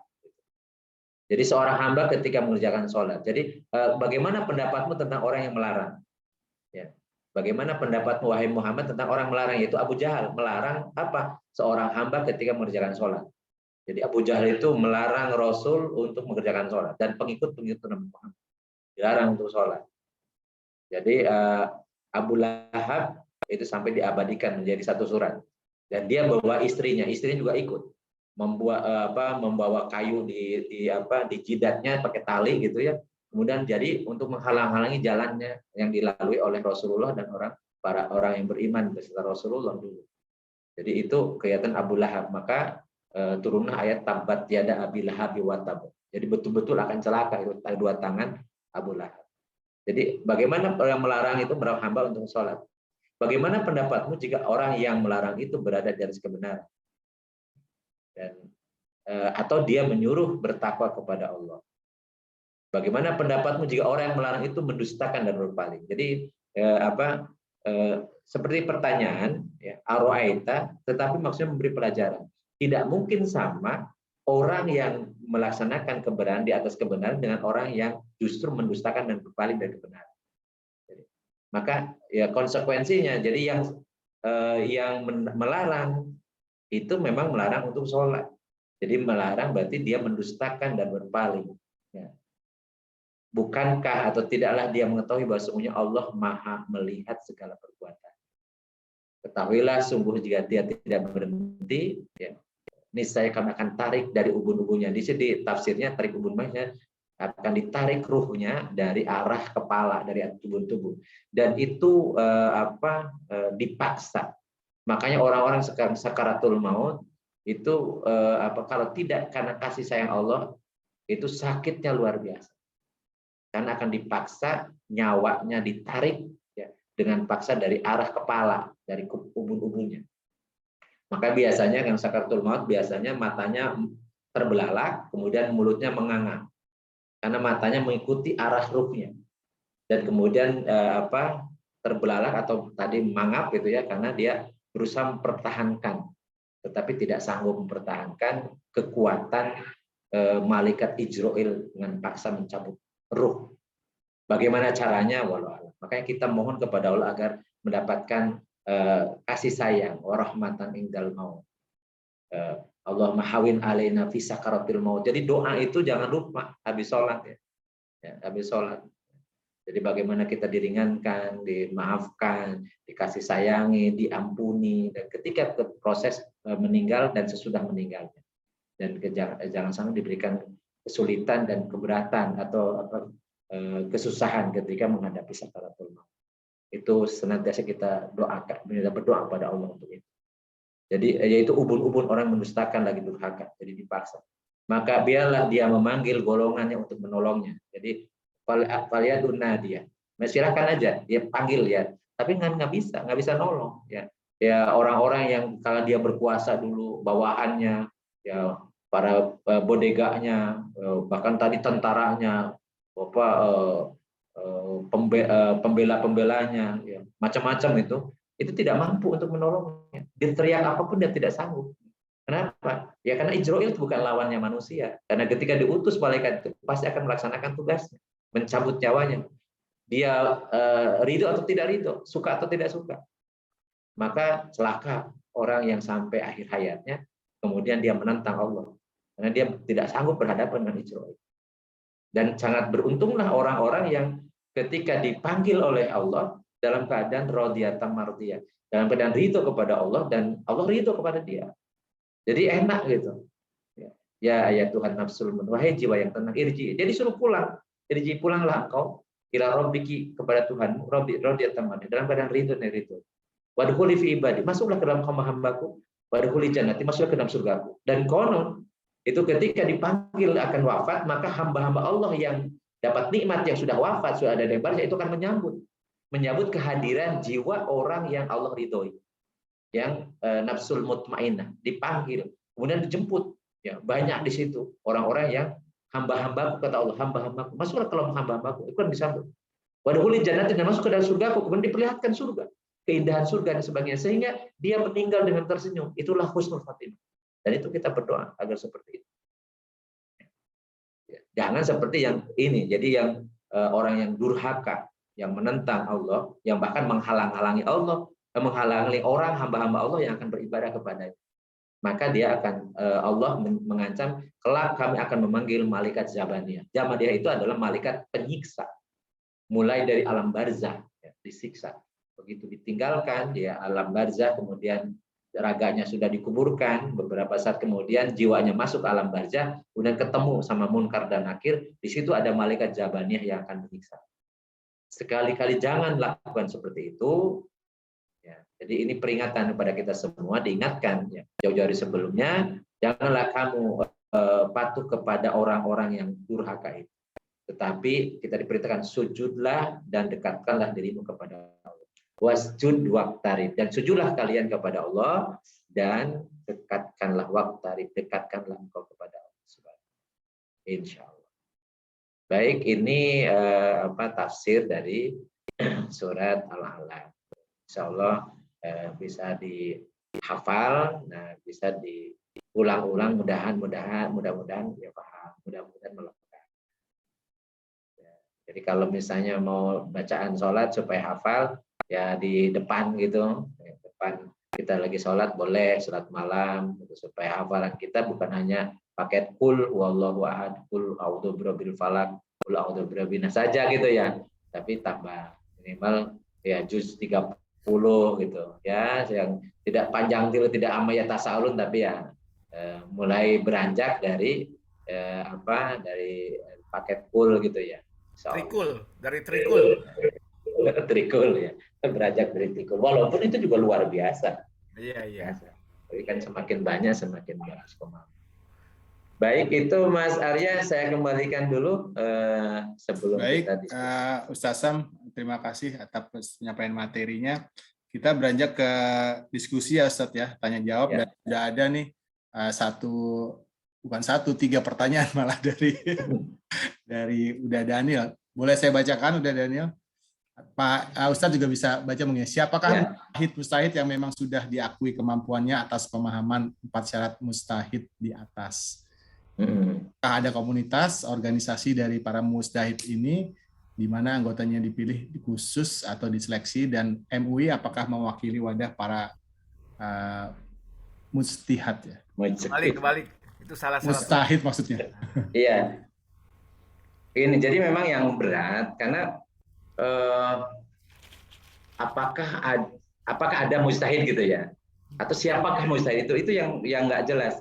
Karena udah gini, karena dulu ketika Islam diterapkan itu memang lembaga yang maksudnya memiliki otoritas ditunjuk oleh negara untuk memberikan uji kompetensi lah kalau sekarang ya, ulama-ulama yang memang ulama itu dulu itu sebagai identitas dia ulama adalah produktivitas menulis buku, menulis kitab.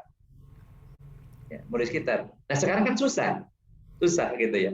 Sehingga sekarang ini ya mau tidak mau, suka atau tidak suka, kita mengkiblatnya ke MUI gitu ya.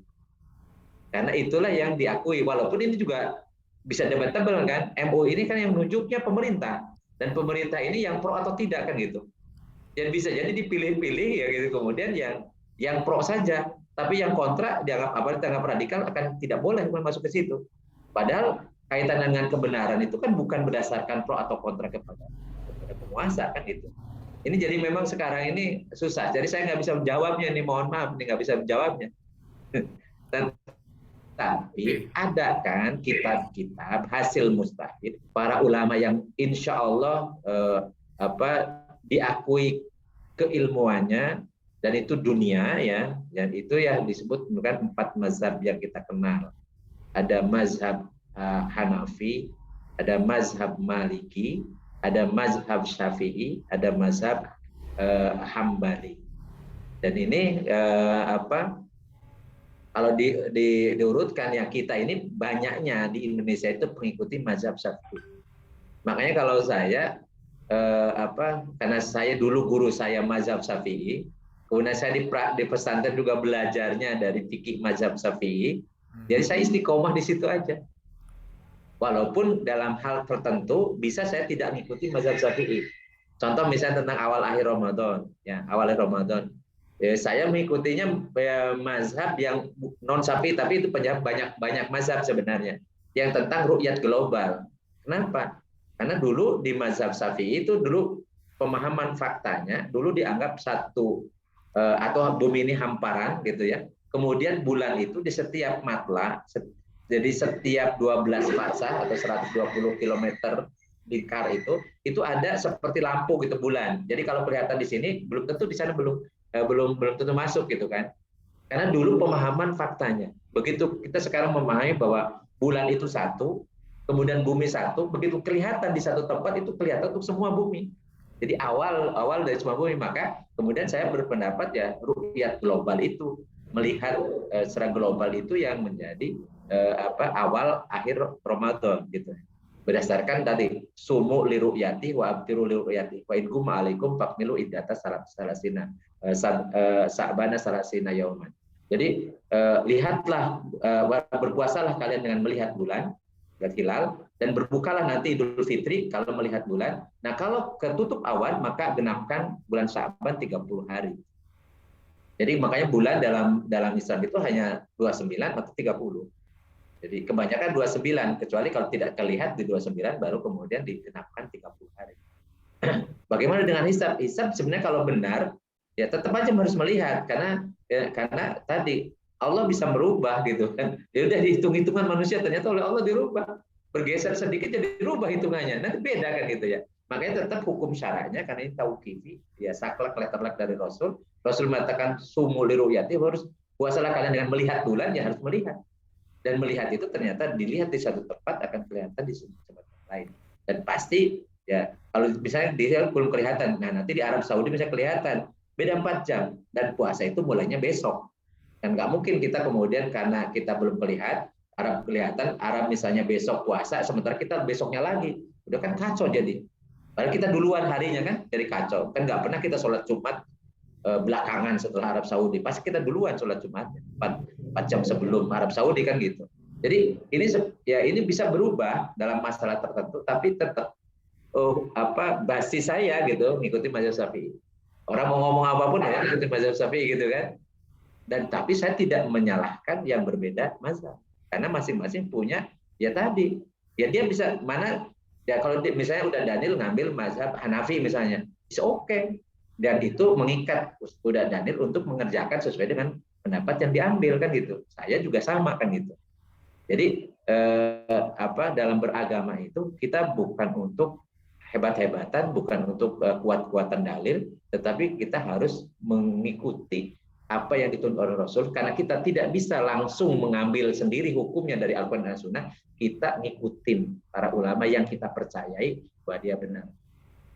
Jalannya saja. Dan yang muktabar di Indonesia itu ya 4 mazhab.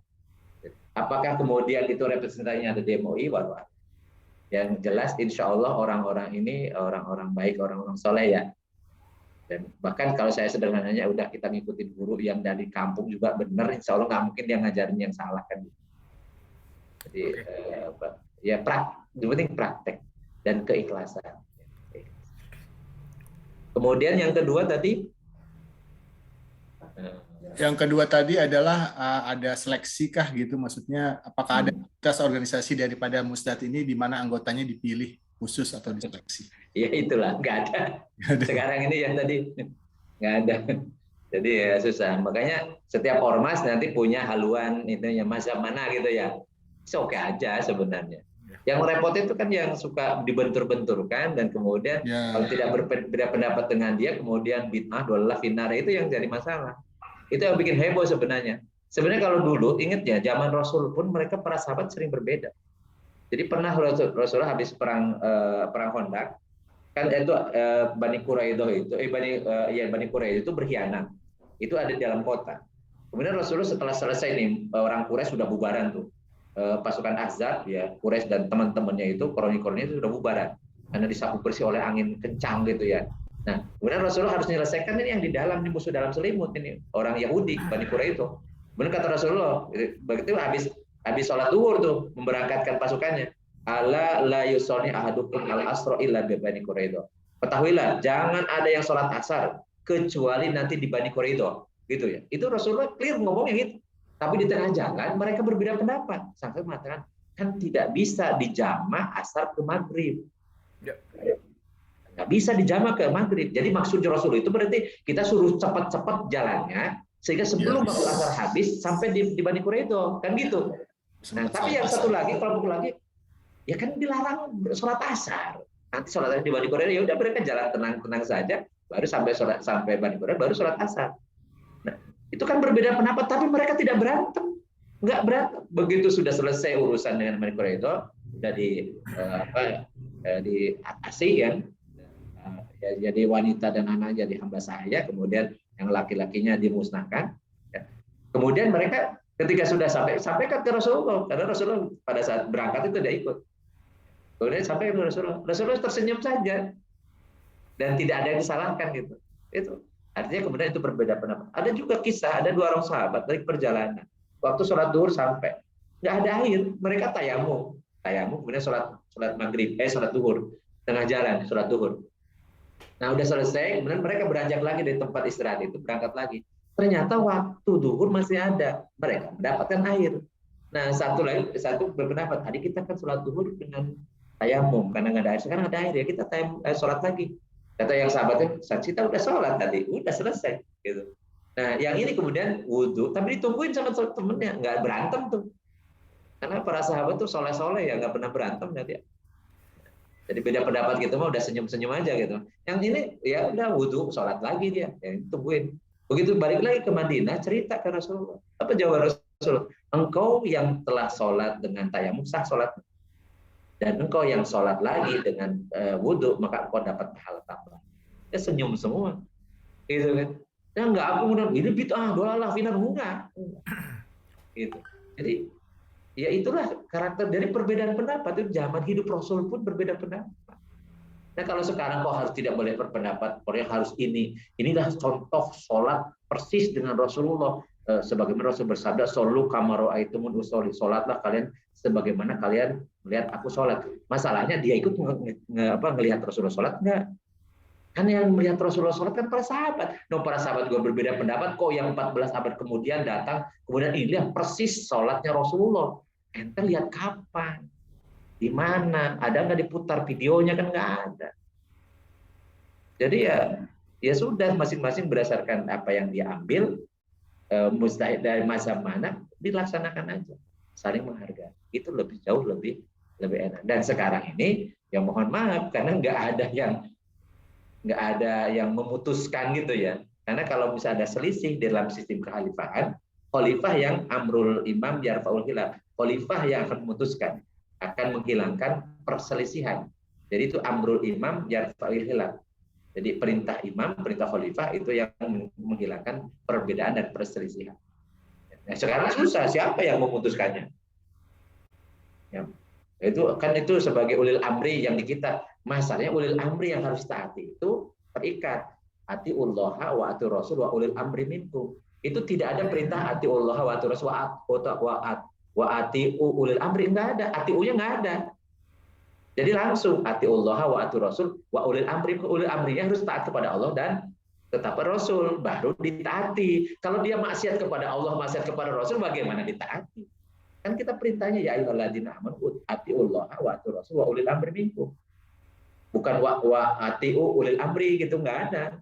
Atiunya nggak ada untuk ulil amri.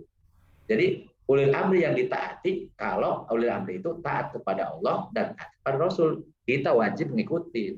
Tapi kalau maksiat kepada Allah, maksiat kepada Rasul, menentang hukum Allah, menentang perintah dari Rasulullah, ya gimana? Makanya la ta'ata li makhluqin fi ma'siyatil khaliq. Tidak ada ketaatan kepada makhluk kalau maksiat kepada al-khaliq. Wallahu a'lam. Baik Ustadz, yang terakhir mungkin tadi udah terjawab Ustadz ya. MUI apakah di wadah para muslihat, jadi ya mungkin sejauh ini kita berkiblat ke situ gitu ya Ustadz ya. Baik, ada yang lain sahabat? Tidak ada ini. Jadi sering kayak serangan fajar, menunggu kabar hilal global, buru-buru sahur karena dapat kabar hampir jam 4 kadang lebih.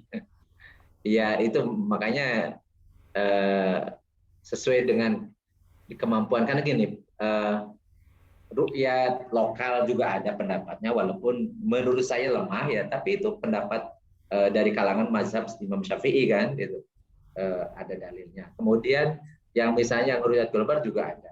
Nah, kalau saya bisa mengikuti yang rukyat global, kan puasanya juga besok.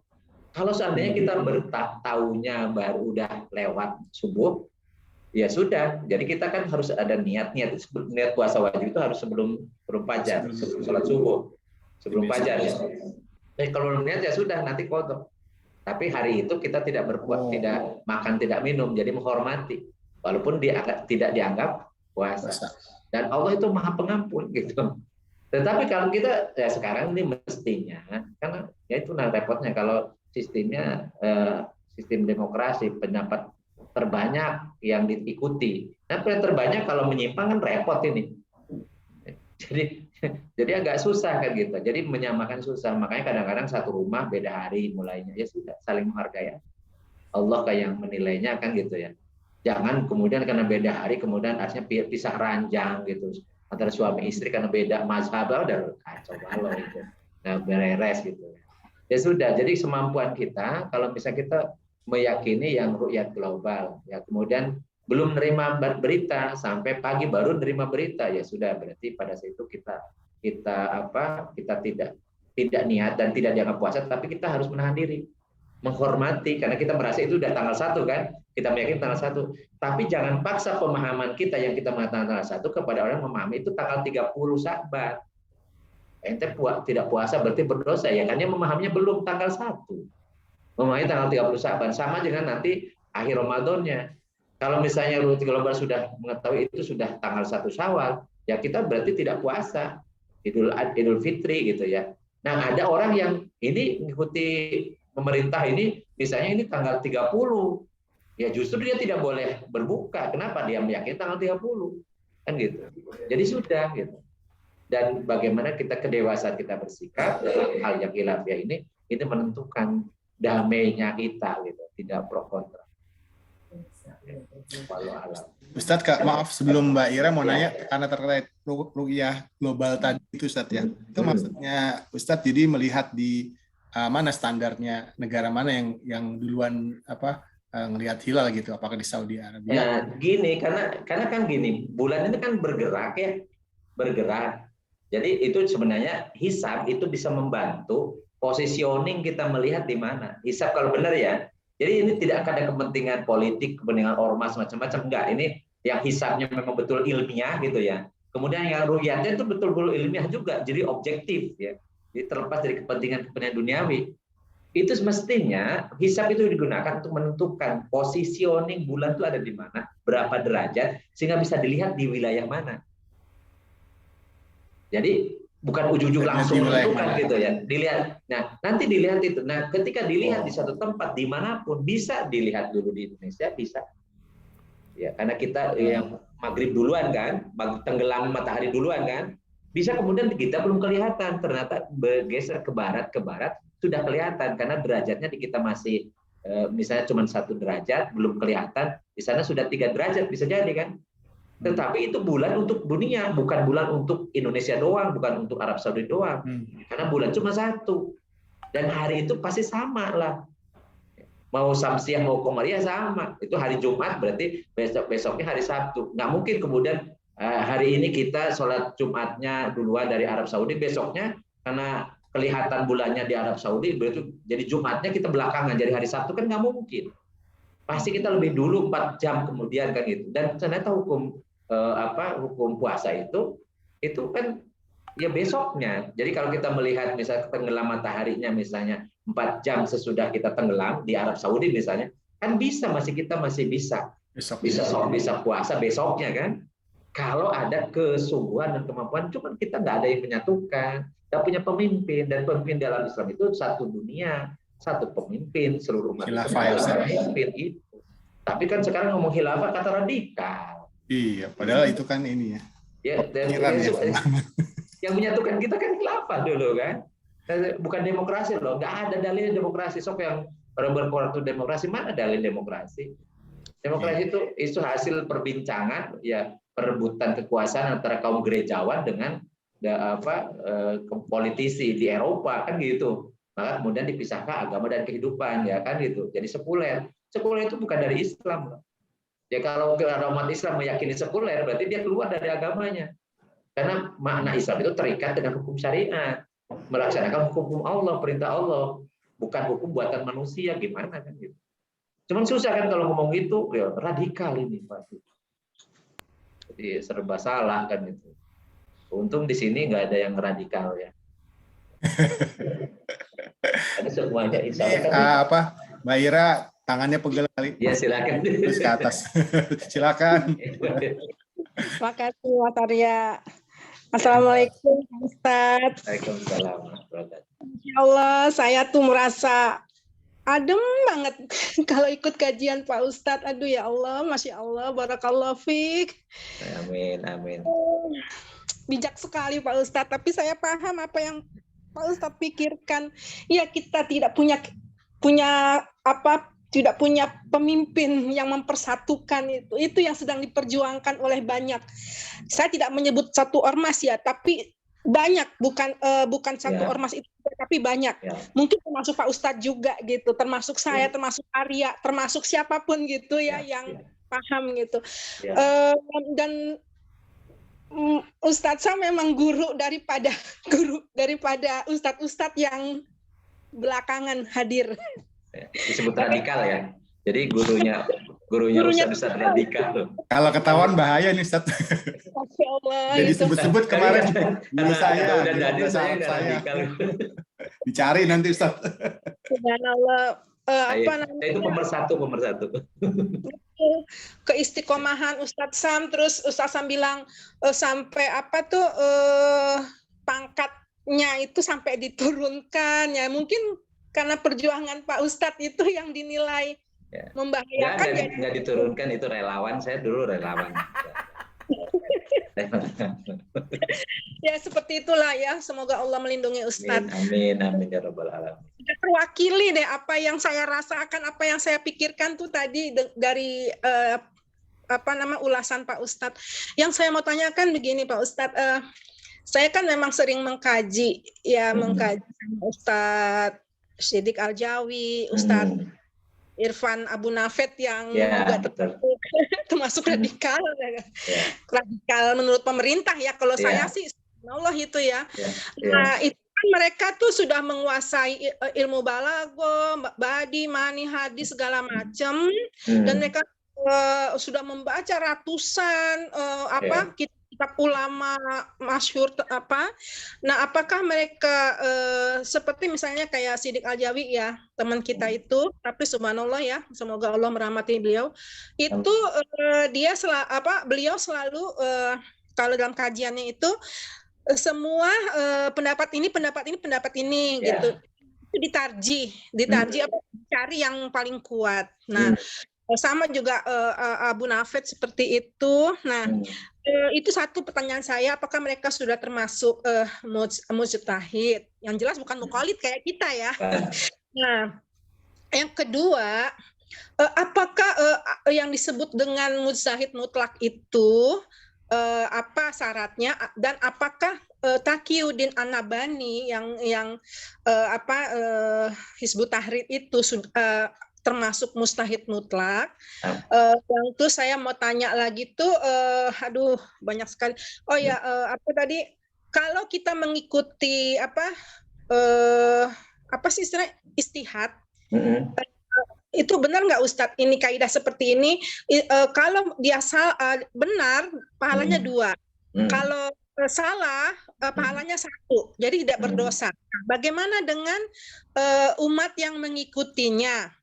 Apakah kalau dia tetap mengikuti padahal itu salah dan dia tidak punya kemampuan untuk ini, itu apakah berdosa atau harus mencari lagi umat seperti kita ini yang awam itu bagaimana hukumnya gitu? Terima kasih Ustadz, maaf kepanjangan. Oke. Pertama yang teman saya itu kebetulan Siddiq Al-Jawi itu ya Sigit Purnawan Jati namanya. Iya. Purnawan Jati namanya, biologi angkatan 25, tapi lulusnya ikut angkatan 26. Ya, ikut angkatan 26. Jadi beliau memang satu kontrakan dulu sama Ustadz Budi, Budi Handrianto, asalnya juga sama dari Pekalongan. Dan kemudian di pesantren juga bareng sama Ustadz Fahmi Kubro. Udah itu ya teman-teman saya satu ini, termasuk Ustadz Hartadi, ada Mas Hudi, ada banyak tuh. Dan saya tahu kebiasaan beliau itu kan Siddiq Al-Jawi itu rajin baca. Dan saya yang malas baca, terus terang saya itu termasuk malas baca. Dan saya tidak pernah juga nulis ya. Jadi kalau Ustadz Siddiq Al-Jawi itu kalau buku itu masih gondrong sama dia ditulisin, jadi dari mana buku baca ditulis. Jadi kalau saya dipinjam sama dia kitab saya bisa gondrong semua tuh, bingung saya. Udah saya kasih aja deh, saya bilang. Dan kalau saya itu bersih, pasti kitab yang saya kaji itu bersih sama sekali, nggak ada pernah tulisan. Saya nggak pernah bawa pulpen. Sama ditegur sama Profesor Sapri Banwoto ketika ngajar. Ya ingat waktu saya satu juga pembimbing saya kan beliau itu nggak pernah nulis gitu kan. Terus tanya waktu S3 itu. Sama kamu kok nggak pernah nulis? Saya perhatikan nggak pernah nulis. Iya Bu, kalau saya nulis saya malah nggak paham Bu. Jadi saya itu pendengar, jadi dengar orang, kemudian saya dengar masukan, kemudian saya lihat fakta-faktanya, objeknya. Kalau suruh ngapal nama Latin tuh saya cari serangganya, cari tanamannya, cari cendawan dan seterusnya. Jadi tahu faktanya, tahu kemudian informasinya. Nah kalau mau ujian biasanya saya pinjam catatan orang lain, fotokopi gitu. Nah biasanya saya nilainya paling bagus terus gitu ya. Karena saya mengamalkan fungsi akal itu tadi, kan harus tahu informasi sebelumnya, tahu faktanya, kemudian ya tadi kita kaitkan fakta dengan informasi sebelumnya.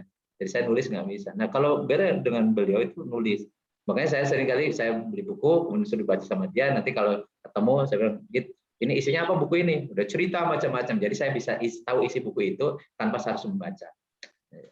Jadi itu bisa. Jadi memang hasilnya beda. Saya turun teori, jadi saya belajar bahasa Arab, ngajarin bahasa Arab gitu kan. Nah kalau beliau otodidak terus gitu ya. Terus juga ini kalau saya ada gurunya dulu ngajarin macam-macam. Kalau dia otodidak macam-macam tulis, tapi ya tadi memang punya kelebihan. Tapi saya melihat teman saya itu levelnya belum mustahid. Levelnya masih kalau ini muqallid mutabi. Jadi muqallid yang tahu dalil sehingga kemudian bisa mengkaitkan ini yang lebih kuat dari yang itu gitu ya. Jadi belum ke levelnya belum mustahid. Jadi beliau hanya menyampaikan ini pendapat ini ulama ini. Nah pendapat dia yang paling kuat adalah pendapat ini.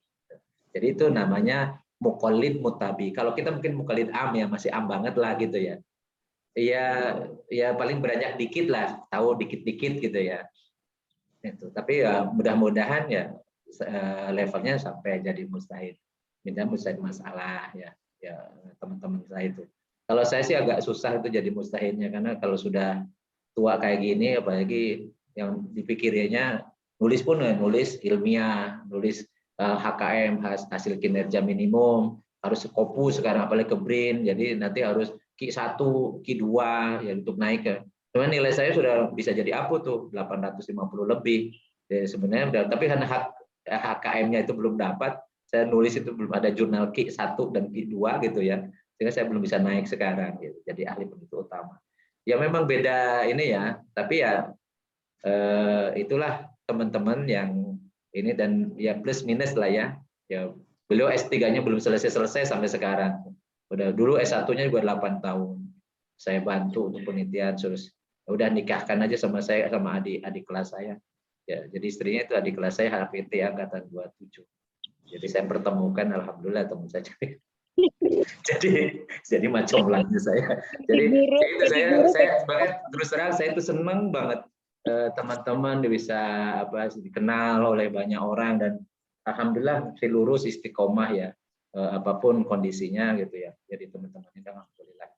Jadi senang sekali. Sementara saya banyak hal yang termasuk tadi saya tidak masuk radikal ternyata karena saya pakai PNS. Nah, mungkin PNS kemudian radikal. Karena kalau radikal saya diberhentikan tuh, dipecat dari PNS. Jadi saya udah diklat PIM 4 kemarin jadi ketua kelasnya. Ya, jadi ketemu sama ICKAM itu khusus mengajari ideologi transnasional gitu. Macam-macam gitu ya. Itu ICKAM langsung mantan menteri zamannya Gus Dur dan sekarang jadi pernah jadi duta besar di Amerika gitu kan. Itu ngajarin khusus sebenarnya yang saya tahu saya itu sasaran. Karena tapi saya jadi ketua kelas dipilih sama teman-teman karena paling tua gitu. jadi gini, hidup ini sebenarnya ya enak-enak aja sebenarnya. Biar aja orang nilai macam-macam, kalau kita benar jangan benar dan kita ngerti juga. Jadi kalau misalnya itu batu karang ya jangan dibenturkan, namanya bunuh diri dong. Ya kita tahu gitu. Jadi kalau misalnya itu ada celah, ada cara yang lebih halus, lebih mudah, tapi dengan tidak kehilangan arah, tidak kehilangan pegangan, ya oke kan gitu. Jadi ya itulah kita gitu. Jadi saya senantiasa bermohon kepada Allah agar saya bisa istiqomah di dakwah ini, tetapi saya juga harus tahu bahwa saya meninggalkan anak-anak yang harus saya arahkan, saya bina. Kemudian saya juga tahu kewajiban, mungkin manfaat saya untuk umat lebih banyak kalau saya bisa selamat dari jebakan-jebakan yang dibuat oleh rezim yang tidak suka gitu ya. Jadi itu lebih bagaimana kita diplomasinya macam-macam lah gitu ya. Karena dakwah itu kan nggak mesti hitam putih dan banyak caranya gitu dan seterusnya gitu. Insya Allah ya mudah-mudahan. Nah, kalau tadi tanya Syekh Taqiyuddin Nabhani, kebetulan saya mengkaji kitab beliau udah selesai semua. Dan sampai ke Sasya jilid 3 itu usul fikihnya. Dan saya udah berapa ini, jadi karena nyari gurunya susah juga karena saya ternyata paling tua gitu ya. Jadi saya nggak nyadari bahwa saya paling tua, sehingga yang muncul sekarang itu ada murid saya atau ada cucu dari murid saya, maksudnya anak dari murid saya dan seterusnya. Tapi terus terang ya tadi saya merasa begini, saya bisa hidup, bisa paham macam-macam itu karya beliau. Jadi Syekh Taqiyuddin ini luar biasa. Jadi saya mendapatkan pemahaman tentang berpikir itu apa, akal itu dari beliau. Jadi kita Masya Allah. saya belajar kitab At-Tafsir berdua sama Sikit. Itu guru saya itu Ustadz Toto, putranya Maaf Laguno. Itu berdua kita belajar langsung dari beliau. Dan disitulah saya kemudian berubah tuh. Jadi banyak kesibukan, tapi alhamdulillah karena saya megang amanah bapak saya suruh lulus gitu ya. Alhamdulillah saya lulus itu angkatan 25, pas lulus saya itu paling bagus. Walaupun nilainya tidak hebat-hebat banget, jadi dengan kesibukan macam-macam kan gitu. Dan saya jadi ketua Himasita dulu, jadi apa di BKIM, terus di BKI dulu ya, BKI terus di Senat gitu. Ya teman-teman saya di senator itu, Paperta itu juga teman-teman saya. Alhamdulillah karena saya dibesarkan di beragam, ini guru saya juga banyak ya. Saya ngaji ke Ustadz Didin, ngaji ke Ustadz Hanan, sampai ke Al-Ghifari sana, ke Lewiliang dan seterusnya ya. Sehingga ya banyak hal yang saya ya begini aja gitu. Jadi guru saya ternyata banyak guru saya ikuti mazhab apa ya, punya mazhab yang kebersamaan, persatuan, yang itu kebaikan gitu aja gitu. Saya suka ditanya lah, udahlah yang penting kita istiqomah dan benar dan tidak punya. Dan saya di kantor itu juga dianggap orang aneh karena begitu lulus kepala balai saya teman seangkatan doktornya 2006, jadi saya malah suruh jadi kepala kebun. Bayangin kepala kebun itu sebenarnya tingkat SPMA itu kan. Jadi teman-teman saya kepala kebun ya seluruh badan Litbang Pertanian itu teknisi kayak saya sendiri yang doktor. Jadi paling hebat banget gitu. Jadi 2 tahun itu. Udah gitu 2017 saya dituruh peneliti madya, dituruh jadi eselon 4. Jadi ngurusi kepala teknis kayak pelayanan teknis dan jasa penelitian. Jadi ya luar biasa, tapi saya tuh kayaknya itulah ruang saya bisa memberi manfaat. Itulah ruang saya, kesempatan saya untuk bermanfaat. Begitu saja diniatkannya, alhamdulillah bisa dijalani. Walaupun kadang-kadang kesal juga sih, memang kadang-kadang kesal juga, tapi ya normal lah manusia gitu ya. Kesal juga, tapi ya insya Allah itulah ujian. Jadi ini belum selesai juga kan, ini diuji macam-macam ya, mudah-mudahan anak saya mau ujian hari Jumat lusa ya, S2-nya mudah-mudahan minta doanya terus lulus. Dan yang nomor 3 juga amin, mau lagi daftar aplikasi dia S2 mau integrated jadi langsung S3 di Korea Selatan rencananya gitu ya. Jadi mudah-mudahan bisa. Jadi saya yang terpikir itu saya justru anak saya harus lebih baik dari saya kan gitu loh. Apa saya bersusah payah ya, tapi karena ya itulah hidup ya. Jadi nah itu. Insya Allah ya yang tadi ya saya takutin menurut saya ya, benar saya nih, beliau mustahil. Karena beliau juga bikin usul fikih, Sasya Jilid 3 itu usul fikih. Dan paling susah, saya ngaji 2 kali itu usul fikih Sasya Jilid 3 itu, sampai sekarang belum mampu juga itu. Belum mampu juga menerjemahkan apa yang dimaksud ya, secara full ya. Jadi hanya karena tadi kemampuan bahasa saya juga terbatas. Saya belum menguasai balaghah terus terang, dan sekarang udah kehilangan energi untuk belajarnya gitu ya. Karena ya tadi kesibukannya lebih banyak ngurusin dunia daripada ngurusin nambahin ilmunya ya. Walaupun berusaha sih belajar, nanya, baca gitu ya. Ya begitulah kurang lebih. Insya Allah. Mudah-mudahan bisa menjawab. Ya, baik. Terima kasih Ustadz Samsudin atas penjelasan atas pertanyaan-pertanyaan teman-teman kita. Dan sekarang sudah 21.45 Ustadz. Oh iya. Ya, insya Allah kita akhiri ya Ustadz ya. Iya, insya Allah minggu depan kita terakhir ya. Nanti minggu depan puasa Ustadz. Berarti hari ini terakhir ya? Enggak, belum ya? Belum, maaf ya. Minggu depan kan tanggal 26. Karena rencananya saya hari Rabu itu kan tanggal 30. Karena belum bahasa Rabu tanggal 30 malam Kamis kan, malam 31. Saya ingat karena saya mau bikin cucurak di sana di masjid di kantor. Gitu. Tanggal berapa Ustadz? Cuman ini mah grup ini cucuraknya gimana kan susah. Saling mendoakan saja. Insya Allah minggu depan masih. Oh iya betul. Sekali lagi ya nanti kita. Tadi saya pikir mulai lagi nanti habis Lebaran. Karena ya tadi susah ya, mohon maaf ya, pengen sih saya bulan Ramadan malah semangat gitu ya, semangat ngaji, tapi apalagi ibu-ibu nanti. Ya ibu-ibu lanjut terus Ustaz. Harus nyiapin makan sahur dan seterusnya. Jangan salah, ibu-ibunya pada semangat. Ibunya lanjut. Iya. Cuman bapak-bapak saya Ustaz. Tapi minggu depan aja deh. Nanya ya minggu depan lah. Minggu Iya. depan saya mau bikin pertanyaan itu diskusi bebas, mau bahas tentang fikih ibadah puasa rencananya. Yes. Insya Allah minggu depan. Jadi Persiapan puasa ya. seputar puasa ya, seputar puasa Insya Allah.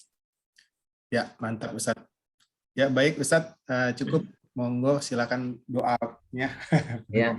Allahumma shalli wa sallim wa barik ala sayyidina wa habibina wa karimina wa dhukrina wa maulana Muhammad wa sallim radhiyallahu tabaraka wa ta'ala an kulli sahabat rasulillah ya ajmain amin ya rabbal alamin. Allahumma anfa'na bima 'allamtana wa 'allimna ma yanfa'una wa zidna ilman nafi'an. Allahumma yassir lana umurana kullaha wa la tu'assir alaina wa ahsin qasidana. Amin. Rabbana la tuzigh qulubana ba'da idh hadaytana wa hab lana min ladunka rahmatan innaka antal wahhab. Rabbana atina fid dunya hasanah wa fil akhirati hasanah wa qina adzabannar. Wa sallallahu ala sayyidina Muhammadin wa ala alihi wa sahbihi wa barik wasallim. Subhanakallahumma wa bihamdika asyhadu an la ilaha illa anta astaghfiruka wa atubu ilaik. Subhana rabbika rabbil izzati amma yasifun wa salamun alal mursalin walhamdulillahi rabbil alamin. Billahi taufiq wal hidayah. Assalamualaikum warahmatullahi wabarakatuh. Waalaikumsalam. Warahmatullahi wabarakatuh. Itu sebenarnya Pak Pak Jody itu minta cucurak tuh sebenarnya, cuma nggak tahu Iya, kapan. udah di WA-WA-in juga nih. Ya, Jadi kapan Kang Jody? Coba diatur nanti kalau pas. susah pasnya. Kalau pas ya. Di Parung katanya Ustadz. Iya, karena saya ada waktu hari Minggu, tapi Minggu saya bikin kerja bakti, mau ngecor itu di samping apa? Karena tampias terus masjid di Komplek IPB itu, akhirnya saya menggalang dana gitu ya untuk bikin itu supaya tidak tampias. Jadi hari Minggu saya udah umumkan tuh kita sambil silaturahmi cucurak kita kerja bakti ngecor. Nah, Sebelum Ramadan ya. Persiapan. Iya, jadi agak susah ya. Nanti aja lah Lebaran ya. Kita reunian. Iya, betul. Iya. Kajian habis Lebaran Ustadz ya. Iya, kita mulai lagi. Offline, kajian offline. Iya. Digabung sama ibu-ibu. Parung, ibu-ibu dan bapak di Parung Iya, ya. di Parung lah. Ditunjuk. Nanti Nah, diaksen. udah jempol gitu. Pokoknya itu Pak Kumis nang inilah. Ya, lapangan rumputnya kan besar tuh. Dekat masjid ya. Iya. Siap. Jam 10 sampai jam 12 makan siang sholat di masjid ya. Siap. Insya Allah aku bawain es krim duren. Waduh. Alhamdulillah. Insya Allah mangga ya Halal semuanya. bihalal. Assalamualaikum. Pengajian. Assalamualaikum. Baik, makasih Ustaz. Jazakallah. Assalamualaikum Salam. Ustaz. Teman-teman, Salam. Hari ya. makasih ya. Daniel semua. Semua ya.